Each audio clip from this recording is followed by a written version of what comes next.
আসসালামু আলাইকুম রহমতুল্লাহ বারাকাতুহু। কি অবস্থা, সবাই কেমন আছেন?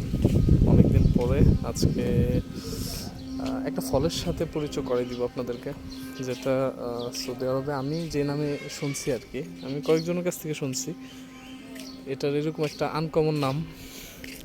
তো জানি না আমার নামটা সঠিক হয় কিনা।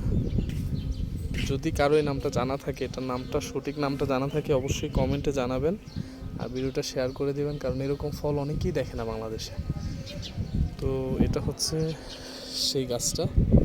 আর এই ফলগুলো হচ্ছে যে এগুলো অনেকটা মিশমিশের মতো মনে হয়, কিন্তু আসলে এটা মিশমিশ না। যারা বাইরে থাকে তারা অবশ্যই চিনবে, এটা মিশমিশ না। আবার বাংলাদেশে অনেকটা ডুমবুরি ফুলের মতো মনে হয়, এটা ডুমবুরি ফুলও না, ফলও না। এটা এরকম একটা ফল, একেবারে আনকমন। তো এটার একটা স্বাদ বাংলাদেশে যেমন হয় না লটকন, অনেকটা লটকনের মতো এই ফলটা। এটার নাম হচ্ছে আমি যতটুকু শুনছি, কয়েকজনকে আমি জিজ্ঞাসা করছি, এটার নামটা একেবারে আনকমন একটা নাম। এটার নাম হচ্ছে হাদা দুনিয়া। বুঝছেন, এটার নাম হচ্ছে দুনিয়া। এই ফলটার নাম নাকি দুনিয়া। এখন আসলে কি এটার নাম দুনিয়া নাকি এটা আমি জানি না। তো তারপরও এই ফলটা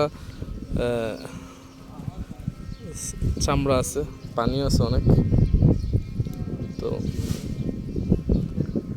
দেখাচ্ছে এটা কীভাবে খায়। এই যে দানা, লটকনের মতো দানা, সেম টু সেম। ঠিক আছে, এটার টেস্টটা একটু ভিন্ন, অন্যরকম, একেবারে লটকনের মতো। তো এই ফলটার নাম যদি কারো জানা থাকে অবশ্যই জানাবেন।